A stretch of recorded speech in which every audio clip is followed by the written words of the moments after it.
Oh, hi there, friends. Mandy here. Restorative grief is all about creating easy access to healing no matter where or who you are. That's why I want you to remember that if you want grief support beyond a podcast, my 31-day guidebook is available to order on Amazon. Embracing our losses without losing ourselves is a reflective journey into the holistic needs of grievers and learning to support yourself, mind, heart, body, and spirit. Don't just wing it. You can lean into grief work with a guide. The link for the book and more are available in the show notes, and as always, you can reach out with questions. But for now, let's get on to this week's episode. Welcome back to Restorative Grief with Mandy Capehart. You are listening to episode 176, titled Hearing the Unspoken Pain.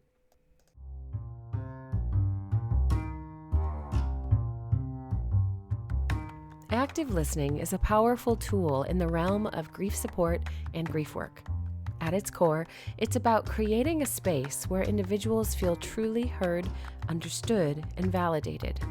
For those navigating the turbulent waters of grief, this practice can be a lifeline, offering solace and connection in moments when words may fail to capture the depth of their experience. We are used to active listening as a tool for taking care of others, but today we're going to explore how to do that and how to turn the skill inward. Active listening goes beyond simply hearing the words spoken. It involves a deep, intentional focus on the speaker, aiming to comprehend their emotions, thoughts, and needs. In grief work, this becomes particularly crucial as individuals often grapple with feelings that are difficult to articulate. Active listening allows us to tune into the unspoken, to recognize the pain and complexity beneath the surface, and to respond with empathy rather than solutions. This is not about waiting for your turn to speak or offering advice. It's about being present with the person in front of you, acknowledging their experience, and helping them feel seen and valued. When someone is grieving, the most healing response can be a simple, heartfelt acknowledgement of their pain, and this is where active listening plays a critical role. One common misconception about active listening is that it merely involves parroting back what the other person has said. While reflecting your speaker's words can be part of active listening, the true essence lies in understanding and empathizing with the emotions behind those words. It's about engaging with the speaker on a deeper level, recognizing their feelings, and creating a safe environment where they can express themselves freely. Active listening is not just about being quiet and nodding along. It's about being fully present, offering verbal and nonverbal cues that show you are genuinely engaged in the conversation. In the world of grief support, active listening is a cornerstone of providing meaningful and effective care. Grieving individuals often feel isolated in their pain, and the act of being truly listened to can be profoundly healing in itself. When we listen actively, we offer more than just our ears. We offer our presence, our empathy, our time, and our willingness to walk alongside the grieving person in their work. The values of the restorative grief model are safety, security, belonging, self-compassion, and curiosity, and they are deeply intertwined with the practice of active listening. These values serve as the foundation for creating an environment where active listening can help someone thrive. Let's consider safety and security first. For someone in grief, the world can feel unsafe and unpredictable. Active listening creates a space where they can feel secure enough to express their thoughts and emotions without fear of judgment. When we listen with empathy and without interrupting or offering unsolicited advice, we communicate that the grieving person's feelings are valid and that they are in a safe space to express them. Their sense of safety is crucial for an individual to open up about their grief. It allows them to explore their emotions without the feeling of pressure or having to perform or meet someone else's expectations. And when they feel secure in a listener's presence, they can begin to process their grief more freely, knowing they are supported and understood no matter how they feel in their grief. Let's move on to belonging. Grief can be an incredibly isolating experience. Active listening fosters a sense of belonging by reassuring the grieving party that they are not alone.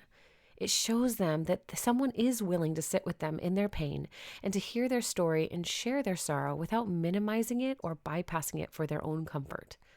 By actively listening, we help the grieving person feel connected to others, even in their darkest moments. This connection is vital for their emotional well-being and can be a significant factor in their healing process. It reminds them that they are demonstrably part of a community, that their experiences matter, and that they do not need to navigate their grief in isolation. One thing about belonging to note is that we cannot simply tell someone that they belong with us. They must experience an embodied sense of belonging around us that does not require them to become something they're not. For example, to be okay when they're in great pain. As an active listener, you can make space for their discomfort, and that gives their nervous system the signal that it is okay and safe to seek belonging with you. Self-compassion is another crucial aspect of active listening, both for the listener and the speaker. For the listener, it's a practice in setting aside one's own judgments, assumptions, and impulses to fix a situation. It requires the listener to be gentle with themselves, recognizing that they don't need to have all the answers or solutions. Their presence is often enough. For the grieving person, being listened to actively can foster self-compassion by helping them recognize the importance of their own emotions and experiences. It can validate their grief and encourage them to treat themselves with kindness and understanding as they navigate their loss. When someone listens without judgment, it can inspire the grieving person to extend that same kindness to themselves. Finally, curiosity plays a vital role in active listening within grief work. It involves approaching the conversation with an open mind and a genuine desire to understand the other person's experience. This means asking thoughtful questions, not to satisfy your own curiosity, but to help the grieving person explore and articulate their emotions more fully. Curiosity in active listening is about being open to whatever the grieving person needs to share, without trying to steer the conversation or impose one's own perspective. It's about being willing to sit with the unknown, the uncomfortable, and the unresolved, knowing that these are often the places where the most significant healing can occur. I believe it is also essential to clarify what isn't active listening, especially in the context of grief work. We mentioned it earlier that it's not just parroting someone's words back to them. It's not about offering advice, fixing their problem, or minimizing the person's pain. It's not about trying to make the grieving person feel better by downplaying their loss or offering platitudes. These responses, often well-intentioned, can invalidate the grieving person's experience and make them feel unheard. Active listening is also not about taking control of the conversation or shifting the focus to ourselves. It's not about telling the grieving person how they should feel or what they should do.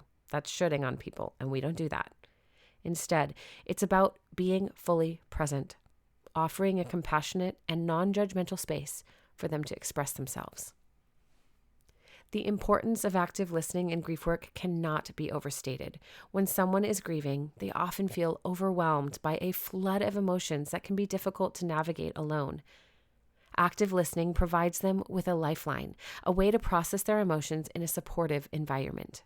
Because grief is deeply personal and often isolating, it can be challenging for those who are grieving to find the words to express what they're feeling, and even more difficult to find someone who is willing to listen without judgment or interruption. Active listening bridges this gap, offering a grieving person a safe space to explore their emotions and begin their healing. Moreover, active listening helps to build trust between the grieving person and the listener. It reassures the grieving person that they're not alone in their pain and that someone is willing to walk alongside them without trying to fix their situation. And this trust is crucial for creating a therapeutic relationship that can facilitate healing and growth. How might this apply to ourselves? How might we, in our grief work, feel more connected with ourselves, our emotions, our pain, if we were willing to walk alongside ourselves to hear and express our emotions and our needs without trying to justify them or explain them away? This is how active listening honors a grieving person's autonomy and how we can honor our own as we grieve. Active listening respects their right to feel what they feel and express those feelings in their own time and their own way. It does not rush them through their grief or impose external timelines or expectations. Instead, it allows that grieving person to guide the conversation and explore the emotions at their own pace, finding their path forward in their own way. What might that mean for you? How might that type of intentional listening toward yourself change the way you are experiencing grief? Well, I don't want you to think that I'm just going to drop this quick lecture and leave you on your own to figure out how to do this. So here are 3 tips on how to become a more effective active listener. First, practice mindful presence. One of the most crucial aspects of active listening is to be fully present in the moment. This means setting aside distractions, both external and internal, and focusing entirely on the person speaking. Practicing mindfulness outside of these conversations can help you achieve this sense of presence with another person. So before engaging in a conversation, take a few deep breaths to center yourself and clear your mind. I don't mean a blank slate. I just mean of any of the big problems you might be trying to solve in your own life. During the conversation, maintain eye contact and use nonverbal clues like gently nodding to show that you are engaged in listening. If you notice your own mind wandering, that's okay. Just gently bring your attention back to the speaker's words. Being present in this way demonstrates respect and ensures that the grieving person feels genuinely heard. Second, I want you to learn how to ask open-ended questions. Asking open-ended questions is a powerful tool. Open-ended questions encourage the speaker to explore their thoughts and feelings more deeply, rather than providing a straight yes or no answer. So instead of asking, "Are you feeling okay?" you might ask, "Can you tell me a little more about how you're feeling today?" Open-ended questions invite a grieving person to share more about their experience, providing you with a clearer picture of their emotions. It's important to ask these questions with genuine curiosity and without any agenda, allowing a conversation to unfold naturally. Because remember, this isn't a moment where you're going to teach or lecture or correct. Speaking of such, my third tip is resist the urge to fix. One of the most challenging aspects of active listening, especially with grievers, is resisting the urge to fix or try and resolve the other person's problems. It's natural that you want to alleviate someone's pain, including your own, but in grief work, the goal is not to fix our grief, but to learn how to hold space for it instead. So instead of offering solutions or advice, focus on validating their feelings and acknowledging their pain.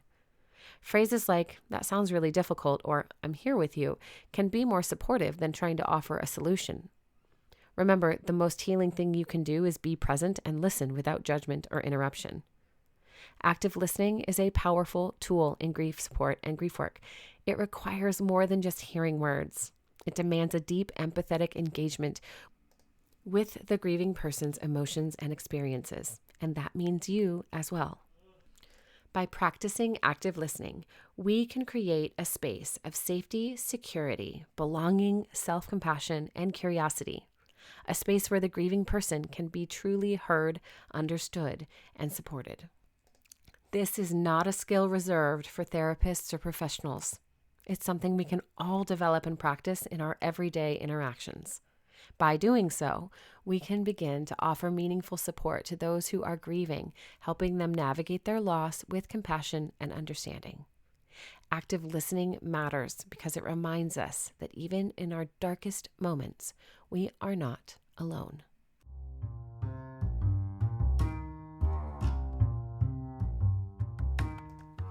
Thank you for listening to episode 176 of Restorative Grief.